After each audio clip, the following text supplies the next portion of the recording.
Kita berdoa sekali lagi.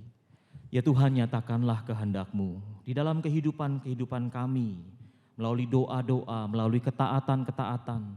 Dan biarlah firman Tuhan menolong kami untuk kami diingatkan, Allah hadir di tengah-tengah setiap situasi, apapun itu. Kami percaya Tuhan akan membimbing dan menuntun kami, untuk kami bisa mengerti apa inti dari sebuah pertanyaan, ada apa Tuhan? Biarlah melalui pertanyaan ini kami bisa merefleksikan kehidupan kami bersama dengan Kristus. Melalui dan di dalam firman kami bisa percaya dan kuat. Dan ketika kami mengalami ini, kami percaya Tuhan memiliki kehendak bagi kami masing-masing. Berfirmanlah bagi kami karena kami siap untuk mendengar. Hanya di dalam nama Tuhan Yesus Kristus kami memohon ini semua. Amin. Silakan duduk Bapak Ibu Saudara. Selamat pagi, Shalom. Saudara, saya bersyukur boleh hadir bersama-sama di pagi hari ini. Tema kita adalah ada apa Tuhan? Ada apa Tuhan? Sebuah pertanyaan yang kita akan gali bersama. Apa maknanya? Bagaimana kita melakukannya? Dan kira-kira apa sebenarnya sebuah proses yang Tuhan sedang izinkan terjadi dalam kehidupan kita? Mari kita buka lagi Kisah Para Rasul pasal yang ke-10. Kita akan baca di ayat yang keempat saja. Kisah 10 ayat yang keempat menjadi kata kunci daripada tema kita. Kalau Bapak Ibu sudah melihatnya, mari kita baca bersama-sama Kisah 10 dalam perikop Petrus dan Kornelius ayat yang keempat saja. 2, 3. Ia menatap malaikat itu dan dengan takut ia berkata, "Ada apa Tuhan?" Jawab malaikat itu, "Semua doamu dan sedekahmu telah naik ke hadirat Allah dan Allah mengingat engkau." Bapak Ibu, ini adalah sebuah kitab yang penuh dengan dinamika. Ketika orang-orang Kristen percaya kepada Kristus, maka Injil itu menyebar. Banyak anak-anak Tuhan dipanggil secara khusus untuk mereka bisa menyebarkan Injil Tuhan. Salah satunya adalah Kornelius. Siapa dia, saudara? Dia bukan siapa-siapa, bahkan bukan orang Yahudi. Kornelius adalah seorang Itali di luar bangsa Yahudi. Tapi Allah memanggil dia untuk mengerjakan pekerjaan Tuhan. Melalui Kornelius, Allah memberikan sebuah pesan. Injil keselamatan itu bisa dibawa kepada semua bangsa. Ada 4 hal yang kita ingin pelajari, saudara. Dengan tema ada apa Tuhan? Dan setelah itu saya ingin merefleksikannya dalam kehidupan saya di dalam memimpin sebuah jemaat dalam tahun ketiga ketika saya mengembalakan sebuah gereja, saudara. Dan bagaimana ini bisa menguatkan saya dan harapannya kita juga semua bisa mengalami ini. Amin, saudara. Yang pertama, ada apa Tuhan itu bicara tentang Tuhan itu melihat hati kita. Sekali lagi, Tuhan itu melihat hati kita, bukan asal usul kita. Saudara ingat pertama kali ketika saudara kenal Tuhan Yesus? Saudara mungkin ingat pertama kali ketika kita berjumpa dan berkata, "Tuhan, aku mau mengikut Engkau." Sebenarnya ketika Tuhan memberikan kita panggilan itu bukan berdasarkan background kita, bukan berdasarkan masa lalu kita, bukan berdasarkan keahlian kita, tapi berdasarkan hati kita, saudara. Disitulah Tuhan ingin mengajak saudara dan saya, bagaimana hati itu penting untuk melihat sebuah pertanyaan-pertanyaan yang penting juga untuk diajukan. Ada apa Tuhan? Di dalam ayat 1 dan 2 Alkitab kita menegaskan bahwa Kornelius ini sekali lagi bukan orang non-Yahudi, di luar bangsa yang dipilih Tuhan, tetapi Allah memanggil dia. Itulah Kornelius, orang yang hidup saleh, takut akan Allah, murah hati dan berdoa. Jadi Bapak Ibu Saudara, di tengah-tengah situasi ketakutan saudara dan saya, di tengah-tengah mungkin ketidakpastian kita, lihatlah pertanyaan ini, ada apa Tuhan? Tuhan melihat hati kita, bukan masa lalu, bukan background kita. Hiduplah saleh seperti Kornelius. Dan bagaimana itu bisa membuat saudara dan saya itu memaknai dalam kehidupan keseharian. Ingat, Tuhan melihat hati. Supaya ketika kita mendengarkan suaranya melalui firman tentunya, Allah akan menolong, menuntun, bahkan membimbing saudara. Mungkin dipertemukan dengan orang-orang tertentu. Mungkin Tuhan ingin mengerjakan sesuatu di dalam hidupmu dan hidupku. Dan disitulah kekuatan yang sesungguhnya. Allah melihat hati. Yang kedua saudara, kalau kita melihat ayat 3 dan 4, Alkitab menyaksikan bahwa ternyata doa-doa Kornelius itu menggugah surga. Ketika Allah melihat hati setiap anak-anaknya, apapun backgroundnya, dan ketika dia datang kepada Allah dengan hati yang tulus, saleh, maka Allah mendengarkan doa-doanya. Doamu dan sedekahmu menjadi peringatan di hadapan Allah. Malaikat datang dalam penglihatan. Doa itu menggugah surga. Itulah sebabnya Kornelius berkata, ada apa Tuhan? Bapak Ibu Saudara yang dikasihi Tuhan, dalam tahun-tahun kita menjadi orang Kristen, ada berapa banyak doa yang sudah dijawab yang saudara bisa saksikan bersama-sama. Dalam keadaan kita mengikut Tuhan, di tengah-tengah hal-hal yang saudara dan saya sedang hadapi, doa-doa saudara dan saya itu menjadi sesuatu yang bermakna ketika kita melihat jawaban-jawaban doa dari Tuhan. Saudara, saya mau memberikan satu slide foto, kalau boleh ditampilkan. Saudara, ini tempat kami melayani Tuhan, ada gambar di sini. Itu adalah ruko di Jalan Raya Bogor, Jakarta Timur. Kami menjadi satu-satunya gereja Kristen Jakarta di cabang atau lokal GKJ di Jakarta Timur. Saudara, kalau lihat di sebelah Bank BRI itu ada 7 ruko. Kami yang paling ujung saudara, nomor 7. Dan saudara lihat kalau di tengah itu ada pagar warna merah dan putih, itu jalan masuk. Lebarnya itu 509 meter persegi. Dan jalan masuk itu belum bisa kami akses sampai saat ini saudara. Usia kami sudah 30 tahun berdiri di sana. Belasan tahun kami sudah beribadah. Di tahun 2015 Bapak Ibu Saudara, tanah akses menuju 7 ruko itu 7 ruko kembar saudara ya. Ini udah sangat tua rukonya karena nggak bisa diakses. Ya, terima kasih sudah dibesarkan sedikit. Maka ini menjadi sebuah pergumulan kami. Karena 7 ruko ini tidak mendapatkan jalan masuk, gereja juga nggak bisa, yang bisnis juga nggak bisa, maka kami struggle sekali. Jalan masuk itu ternyata punya sertifikat SHM saudara. Menarik, dan sertifikat itu diklaim sudah dibeli dari pengembang. Ada seorang ibu yang memiliki tanah, luasnya itu besar sekali, 7 ruko plus jalan masuk. Maka ketika saya diminta untuk melayani di tempat seperti itu, untuk bisa menghandle dalam tanda petik gitu saudara ya, untuk mengurus hal-hal yang berkaitan dengan jalan masuk ini, saya mau mengaplikasikan firman Tuhan ini saudara.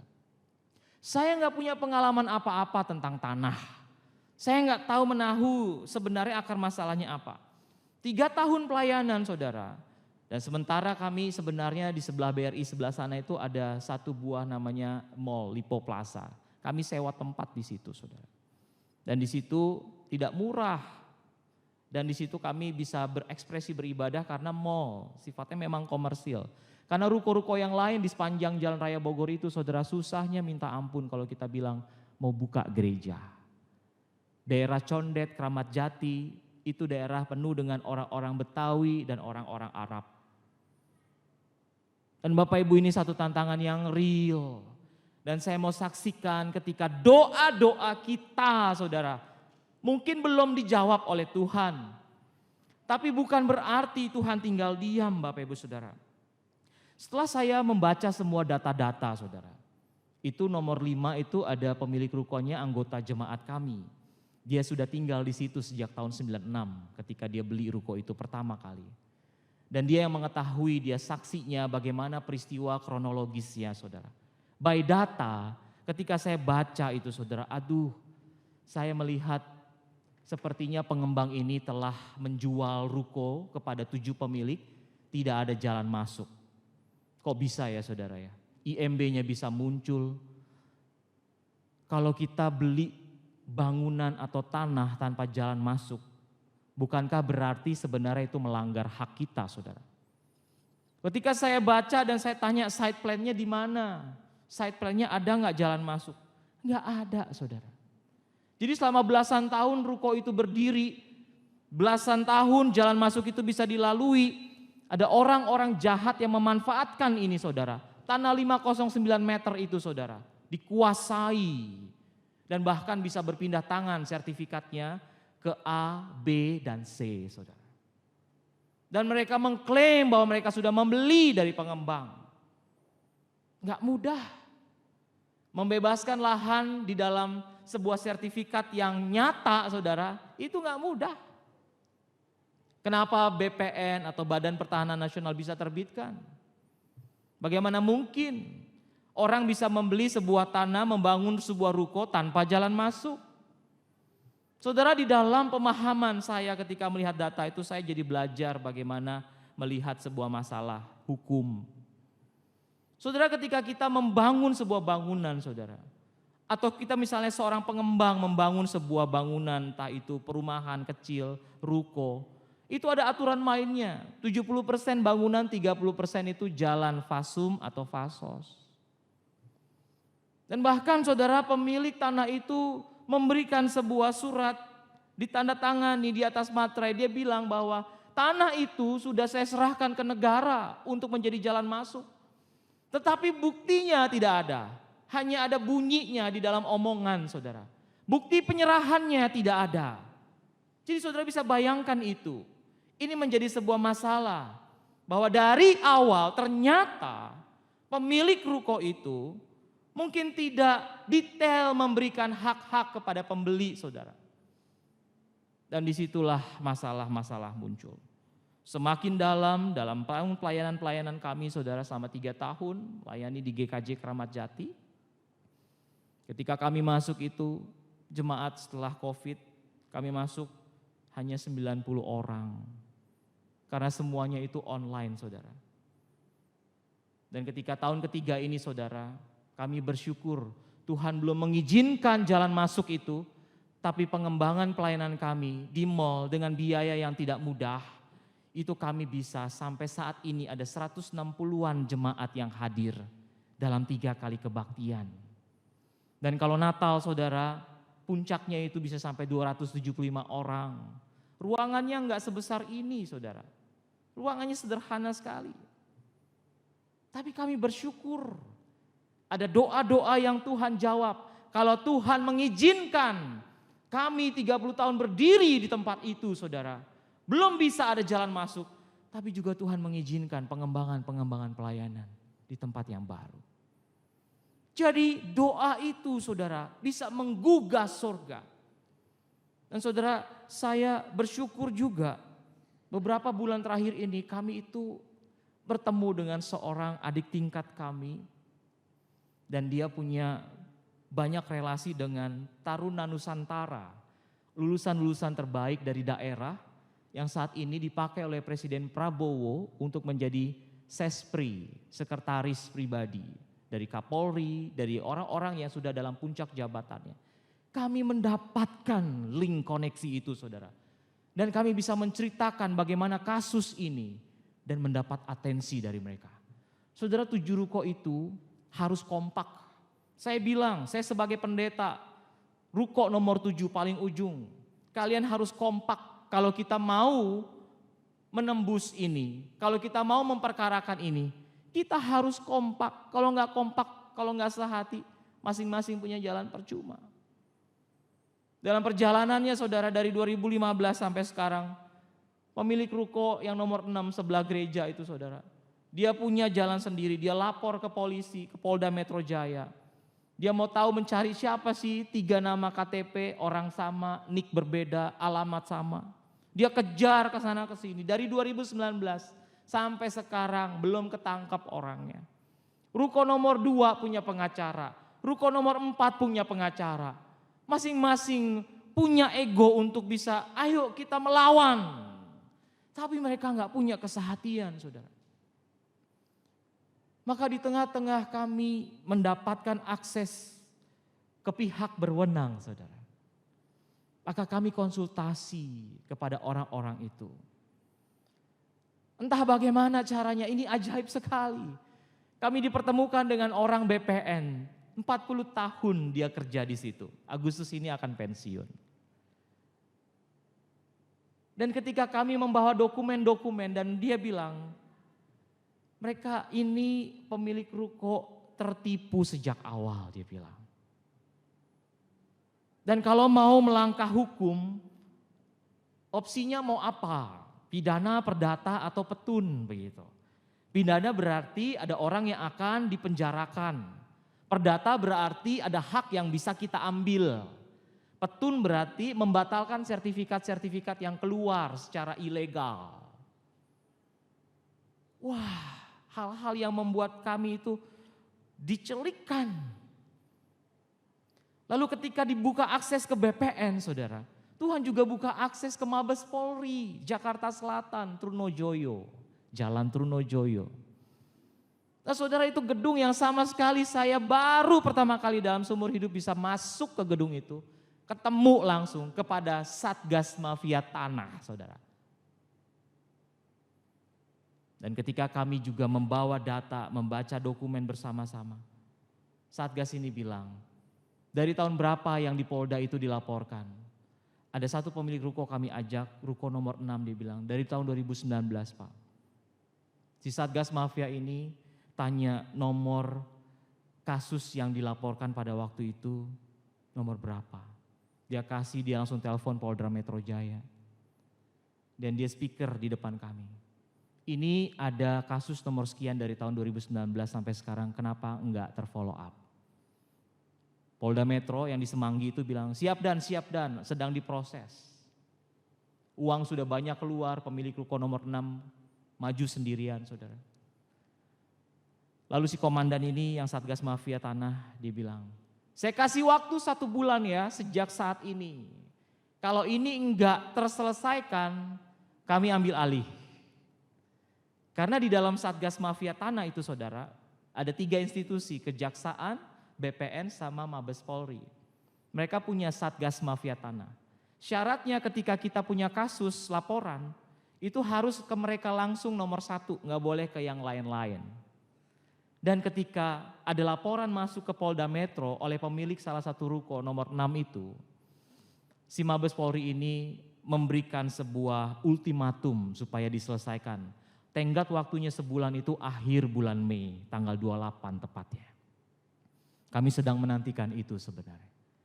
Kalau tanggal 28 Mei tidak ada laporan, tidak ada follow up, tidak ada progres, maka akan diambil alih dan menjadi atensi Mabes Polri Tanah di Keramat Jati ini saudara, Jalan Raya Bogor.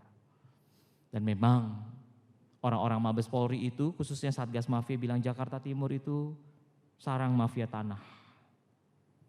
Karena seharusnya Jalan Raya Bogor itu saudara 35 meter itu buat jalan mobil.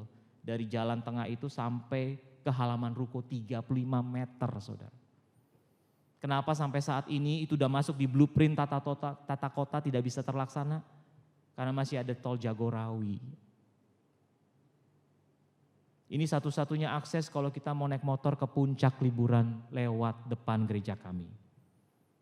Kalau kita mau naik motor ke puncak cuman lewat sini jalannya, Jalan Raya Bogor. Jadi yang saya mau katakan saudara, ada hal-hal yang Tuhan bukakan ketika kita hidup di hadapan Tuhan dengan doa dan kesungguhan hati. Dan saya berani mengatakan ini kepada saudara, bukan karena gagah perkasa, tapi bagaimana proses Tuhan memberikan kekuatan bagi kami. Saya sampaikan kepada badan pengurus jemaat atau majelis, kalau kita memang mau sungguh-sungguh datang kepada Tuhan, ayo berlutut bersama-sama. Kalau kita komitmen bahwa Tuhan masih belum buka jalan di sana, ayo kita berdoa supaya Tuhan buka pelayanan-pelayanan yang strategis lainnya. Jadi hal yang paling penting Bapak Ibu Saudara, ketika kita bertanya ada apa Tuhan? Ini adalah cara kita merefleksikan diri. ketika hati yang siap dipanggil dan diutus. Itu yang ketiga, saudara. Yang pertama, Tuhan melihat hati, bukan background. Yang kedua, Tuhan mendengar doa kita, sehingga surga itu merespon permintaan-permintaan dan permohonan kita. Dan yang ketiga, apakah kita siap dipanggil dan diutus? Itu ayat 4 dan ayat 5 dikatakan di sana. Saya bacakan buat kita, saudara. Ia menatap malaikat itu dan dengan takut ia berkata, "Ada apa Tuhan?" Jawab malaikat itu, "Semua doamu dan sedekahmu telah naik di hadirat Allah dan Allah mengingat engkau. Dan sekarang," inilah dia, saudara. Allah mengutus, bukan memberikan saran, mengutus, memberikan instruksi, bukan pertimbangan-pertimbangan, tapi instruksi. Dan sekarang di ayat 5, suruhlah beberapa orang ke Yope untuk menjemput seorang yang bernama Simon yang disebut Petrus. Tuhan punya rencana melalui seorang perwira batalion Italia non-Yahudi untuk bertemu dengan seorang Petrus supaya Injil keselamatan itu diberitakan kepada bangsa-bangsa lain. Saudara, gak mudah ketika saya berdoa sama Tuhan, "Ya Tuhan, saya mau diutus di dalam sebuah gereja yang kondisinya seperti itu." Tapi saudara, dalam 3 tahun pelayanan dan memimpin jemaat, berinteraksi dengan mereka, saya melihat bagaimana tangan Tuhan itu kuat sekali menolong. Siapkah kita untuk diutus ketika doa-doa kita dijawab? Cornelius dikirim ke Yope. 1 langkah ketaatan membuka rencana yang besar, saudara. Bapak Ibu, saya menjadi orang damai di antara 6 pemilik itu, saudara. Luko nomor 1 itu apotik, dia udah gak mau lagi, gak peduli. Udah banyak uang keluar, jalan masih ditutup. Dia gak mau lagi untuk bisa ada, katakanlah nego, katakanlah kesepakatan. Gak gampang, saudara. Tinggal 6 sekarang yang kita udah ada pertemuan. Luko nomor 2 juga seorang yang betul-betul pengen sebenarnya punya akses ini dibuka, saudara. Nah sekarang bagaimana cara menghadapi 2 ruko yang udah punya pengacara, saudara. Kita kan mau sehati nih sekarang.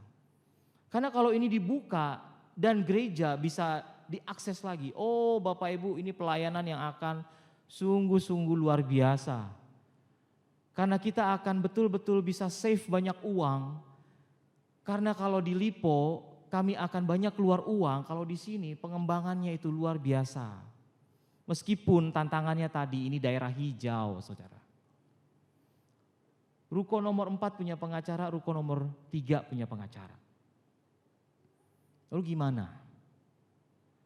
Lalu kami berkumpul, saudara ya, di sebuah katakanlah tempat minum kopi bersama. Dan bersyukur mereka itu punya hati untuk selalu tanya ke gereja. Tanya pendeta deh, gimana Pak Pendeta solusinya. Terus saya dengan beberapa rekan pengurus, kami ada 3 orang bilang, "Oke, kalau Bapak Ibu punya pengacara, coba kasih pertimbangan, kasih presentasi kepada kami. Coba kasih penawaran berapa sebenarnya biayanya." Sambil kami juga punya cara yang Tuhan sudah bukakan. Kita mau yang terbaik, bukan? Maka saudara, bertemulah kami dengan pengacara yang pertama, saudara. Ruko nomor 3 punya teman pengacara. Ujung-ujungnya kan mau tahu berapa sih biayanya, saudara ya. Saudara, di dalam undang-undang, saudara ya, itu sudah ada fee atau biaya sewa pengacara per kasus. Itu harganya 200 jutaan per kasus. 1 kasus 200 jutaan. Nah, pertanyaannya saudara, ketika kita menjadi pengacara melihat kasus seperti ini berapa kasus? Benar gak? Ini berapa kasus saudara? 1 objek tanahnya, 7 rukonya. Berapa kasus? Menurut pengacara itu 7 kasus karena kalian 7 punya sertifikat. Kami nego, kami ini satu, bukan 7, melawan objek tanah yang dikuasai, satu kasus. Pengacara pertama ketika udah banyak presentasi, buka harga, nego dengan pembukaan bukan nego, menawar 250 juta per kasus dikali 7, saudara. Itu juga belum jaminan kita bisa menang di pengadilan. Wah, semua ciut dengar harganya. Terus kita bilang oke, kita akan diskusi, kita akan pertimbangkan gimana. Udah selesai. Enggak lah, masa 7 kasus, orang kasusnya 1 kok. Pengacara berikutnya presentasi saudara, pemilik ruko nomor 4. Dia bilang ini enggak 7 kasus, kalian bersatu, ini 1 kasus saja. Dia buka harga 600 juta. Bisa 2 kali bayar, patungan deh tuh, 6. Satunya kan udah gak mau. Tapi masih terlalu mahal bagi gereja angka segitu saudara. Dan yang kami tidak setuju, yang pengacara nomor 2 itu bilang gini solusinya. Sambil kita nanti masukkan ke pengadilan, saya punya anak-anak. Dibilang anak-anak, maksudnya apa nih anak-anak? Ini pengacara orang timur saudara, agak eksentrik. Rambut cepak, sedikit gondrong di tengah. Dibilang anak-anak akan pelan-pelan bikin pos di situ. Tidur di situ. Sambil pengadilannya prosesnya jalan. Lalu kita bikin plang. Wah. Dengan kata lain, ini cara-cara yang sebenarnya agak sedikit premanisme saudara. Jadi dia mau anak-anak orang-orang timur itu saudara ya, bikin camp di situ pelan-pelan, menguasai tanah itu. Dengan kata lain menduduki tanah itu. Yang sebenarnya di situ ada orang, ada pos jaga di situ, ada preman juga. Bisa terjadi konflik horizontal. Yang namanya orang timur, emosinya disenggol dikit saudara, itu darahnya naik. Jadi dia punya solusi, dia masuk ke pengadilan, sementara ini proses, tanah itu diduduki. Wah, kami kan gereja saudara. Sebenarnya ada orang tinggal di situ 1-2 orang tapi lewat belakang. Itu juga permisi ke warga, lewatin kuburan pribadi. Motor gak bisa masuk, cuman orang. Itu juga gangnya cuman semeter, mesti begini kayak kepiting. Kami bilang gak mungkin kita bisa melakukan itu. Lagi pula kita kan gak punya legal standing di tanah itu. Tanah 509 itu bukan milik kita, itu cuman jalan masuk. Kecuali tanah kita diserobot. Pusing kan saudara ya, mentok 2 pengacara gak bisa dapat solusi. Begitu kami sharingkan, kami dapat sebuah cara yang Tuhan izinkan. Bisa ke BPN, bisa ke Mabes Polri, Satgas Mafia Tanah langsung. Wah mereka kaget dan senangnya luar biasa. Yaudah kami tunggu deh pihak gereja gimana langkahnya. Saya bilang tunggu 1 bulan tanggal 28 Mei. Mereka akan panggil kita. Kita lihat kalau mereka minta kita siapkan pengacara, kita cari pengacara lagi. 1 kandidat pengacara lagi saudara. Karena gak mungkin banyak. Cuman ada 3 kandidat dan kita mesti pilih 1. Dan harapannya ini hal yang bisa Tuhan nyatakan. Saudara, siapkah kita diutus ketika doa-doa kita dijawab oleh Tuhan? Dan yang paling penting saudara, yang keempat, yang terakhir. Ini adalah sebuah ketaatan sebenarnya. Ketaatan yang menginspirasi kita. Ayat 7 dan 8, Kornelius itu langsung bertindak melibatkan orang-orang saleh di sekitarnya. Iman dia menular dan aktif. Jadi Bapak Ibu, apa tantangan kita saat ini? Bawa itu ke Tuhan. Tantangan kami jelas. Jalan masuk ke ruko yang sudah kami miliki, sudah kami beli, sudah menjadi aset, masih terhalang sampai detik ini. Tapi bukan berarti pelayanan kami mati. Bukan berarti Injil tidak bisa diberitakan. Bukan berarti semuanya juga harus ikut mati dalam tanda petik. No. Tapi ini sebuah hal yang Tuhan izinkan dan Tuhan ingin supaya kami dimurnikan. Dari cara-cara ini saudara, Tuhan itu sedang memurnikan hati GKJ Keramat Jati. Bulan Juni ini kami ulang tahun. Di Sabtu pertama saudara, usia kami genap 30 tahun.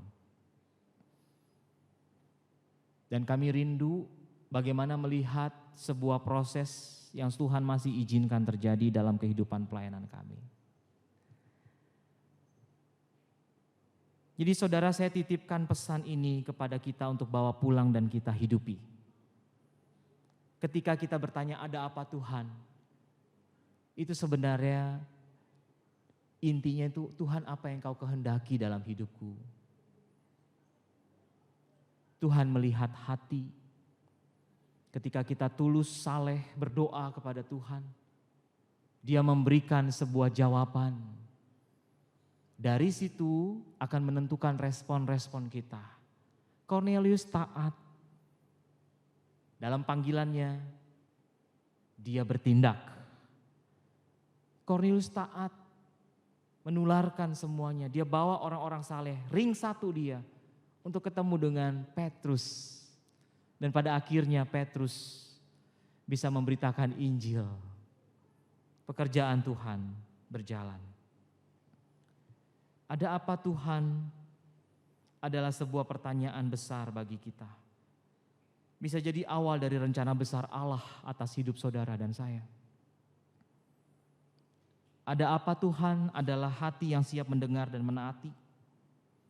Menjadi pengingat bahwa kita ini sudah ditebus oleh darah Kristus. Dan itu bukan hanya sebuah pemahaman saya masuk surga. Tapi sebuah proses yang Tuhan ingin kerjakan di dalam dan melalui kita. Apakah saudara dan saya siap ketika kita merefleksikan panggilan Tuhan. Dan berkata, Tuhan, aku mau ikut rencanamu. Saudara, saya semangat sekali untuk menceritakan ini kepada saudara, bukan sekali lagi gagah hebat kami. Tapi saya melihat, menyaksikan cara Tuhan yang ajaib. Di tengah-tengah pelayanan kami yang penuh dengan pergumulan. Doa saya untuk GKRI Kelapa Gading, dalam semua tantangan, rintangan, atau mungkin kita masih dalam zona nyaman. Saudara, bukalah hati kita untuk melihat bagaimana cara Tuhan yang ajaib memberikan dan menuntun kita menjadi anak-anak Tuhan yang tangguh dalam hidup ini. Maukah saudara mengalami itu di dalam kehidupan doa-doa kita dan bertanya, ada apa Tuhan, dikaitkan dengan kehidupan pribadi kita dengan Kristus. Amin. Kita berdoa.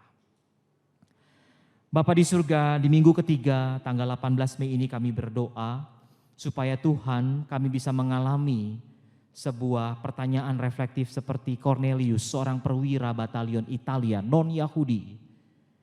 Bahwa ternyata Tuhan itu melihat hati. Tuhan tidak memandang status, latar belakang, siapa kami, etnisitas. Tidak, Engkau melihat hati kami. Maka kami bawa hati kami di hadapan-Mu ya Tuhan. Ubahlah hati kami. Kedua, kami belajar hati yang diubahkan itu penuh dengan permohonan dan doa-doa. Penuh dengan ratapan, penuh dengan ucapan syukur, penuh dengan pergumulan. Dan itu bercampur aduk untuk kami bawa kepada Tuhan. Supaya Tuhan menolong kami untuk kami menjadi lebih baik lagi. Menjadi seorang murid Tuhan Yesus yang tangguh. Di dalam konteks ini Tuhan menjawab doa-doa Cornelius. Dan dengan taat dia bertindak. Dia tidak menawar. Dia tidak lagi menjadi orang-orang yang punya 1001 alasan untuk menunda-nunda. Tapi Engkau adalah Allah yang setia. Di dalam pergumulan kami berdoa, kiranya roh Tuhan menguatkan hati setiap kami. Inilah hati kami ya Bapa. Kami berdoa supaya gereja-Mu di tempat ini berdiri teguh di atas kebenaran Tuhan. Menyatukan hati kepada Kristus Sang Kepala Gereja. Bapa, kuatkan dan teguhkan iman kami, supaya kami memahami hal ini dengan baik. Hamba berdoa, kiranya Tuhan yang memampukan setiap kami yang beribadah pagi hari ini untuk menjadi serupa dengan Kristus di tengah-tengah pergumulan kami masing-masing. Inilah doa kami, dengarlah ya Tuhan, hanya di dalam nama Tuhan Yesus Kristus kami sudah berdoa. Amin. Tuhan memberkati.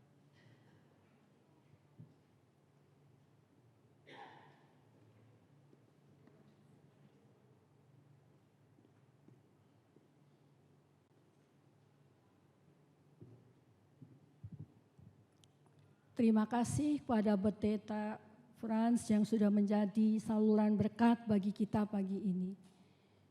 Kita juga sama-sama mendoakan biar Tuhan menjawab apa yang menjadi pergumulan daripada tantangan yang ada di dalam pelayanan beliau.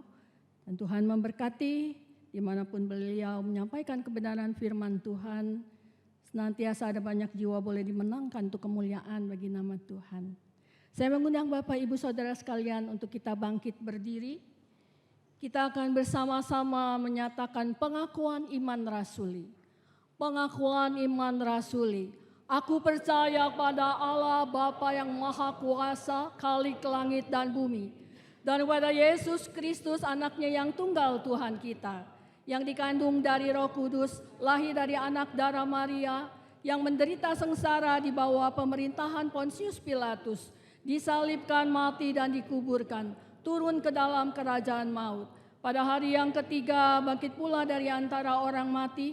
Naik ke surga, duduk di sebelah kanan Allah Bapa yang Maha Kuasa. Dan dari sana dia akan datang untuk menghakimi orang yang hidup dan yang mati. Aku percaya pada Roh Kudus, gereja yang kudus dan am, persekutuan orang kudus, pengampunan dosa, kebangkitan tubuh dan hidup yang kekal. Amin. Mari kita akan meresponi akan renungan firman Tuhan pagi ini dengan pujian nomor keempat. Kita dipilih dari segala bangsa.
Di dalam doa. Tuhan, di akhir ibadah ini kami datang di hadapan-Mu. Kami mengucap syukur, terima kasih. Kami sudah memuji, memuliakan nama-Mu. Bahkan kami sudah mendengarkan akan renungan firman-Mu. Terima kasih Tuhan, secara khusus untuk renungan firman-Mu yang boleh meneguhkan iman percaya kami Tuhan. Siapa Tuhan dalam hidup kami? Terima kasih Tuhan, biar Tuhan menolong kami. Lewat renungan firman Tuhan ini boleh meneguhkan langkah iman kami di dalam berjalan bersama Tuhan. Terima kasih, biar Tuhan menolong setiap kami untuk kami belajar terus menerapkannya di dalam kehidupan kami. Terima kasih Tuhan. Saat ini hamba-Mu juga sekali lagi mau berdoa secara khusus untuk jemaat-jemaat kami yang saat ini mungkin sedang dalam masalah pergumulan.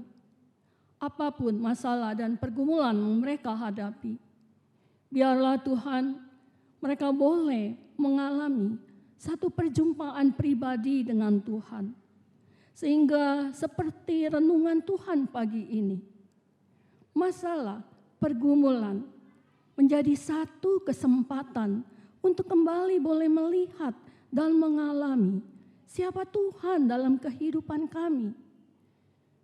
Tuhan yang mampu melakukan segala perkara di luar apa yang dapat kami lakukan. Terima kasih Tuhan. Saat ini hamba-Mu juga berdoa secara khusus bagi jemaat-jemaat-Mu dalam setiap apapun usaha, pekerjaan yang mereka kerjakan dan usahakan. Tuhan memberkati. Bahkan Tuhan juga menolong setiap jemaat-jemaat-Mu Tuhan di tengah keluarga mereka masing-masing. Bagi mereka yang memiliki anak-anak, Tuhan memberkati. Anak-anak mereka yang studi, Tuhan berkati dalam studinya. Yang sudah bekerja, Tuhan berkati dalam pekerjaannya. Anak-anak mereka yang sudah berkeluarga, Tuhan memberkati dalam keluarga mereka masing-masing. Hamba-Mu juga teringat akan jemaat-jemaat-Mu dalam usia indah, dalam kelemahan tubuh. Tuhan melawat mereka satu persatu. Tuhan memberikan kekuatan dan penghiburan dalam hari lepas hari mereka. Dan Tuhan terus juga memelihara dan menjaga iman mereka. Supaya tetap teguh di dalam Tuhan sampai akhir kehidupan mereka. Terima kasih Tuhan. Pada akhirnya kami mau menyerahkan hari lepas hari kami dalam 1 minggu ke depan ke dalam tangan Tuhan. Tuhan memimpin, menyertai, dan memberkati. Dan Tuhan mengumpulkan kami kembali pada minggu yang akan datang di rumah-Mu ini. Kami dipersatukan kembali di dalam kasih Tuhan. Terima kasih Tuhan. Ini semua doa-doa kami. Tuhan menyempurnakan doa-doa ini seperti Tuhan sudah mengajarkan kami akan doa Bapa kami. Bapa kami yang di surga, dikuduskanlah nama-Mu, datanglah kerajaan-Mu, jadilah kehendak-Mu di bumi seperti di surga.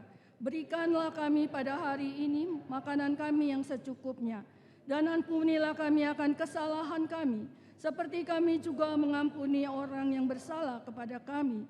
Dan janganlah membawa kami ke dalam pencobaan, tetapi lepaskanlah kami daripada yang jahat. Karena Engkaulah yang mempunyai kerajaan dan kuasa dan kemuliaan sampai selama-lamanya. Amin. Doksologi.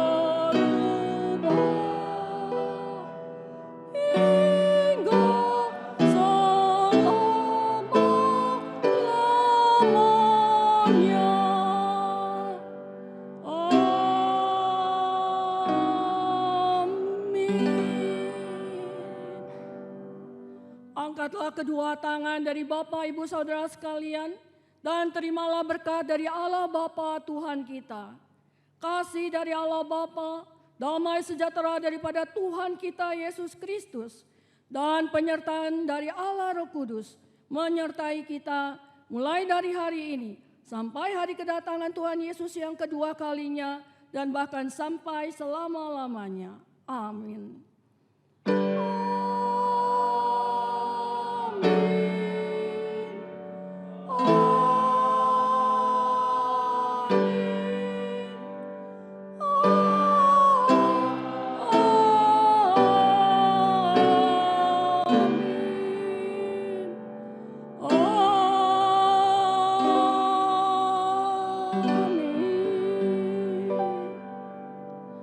Amin. Silakan duduk.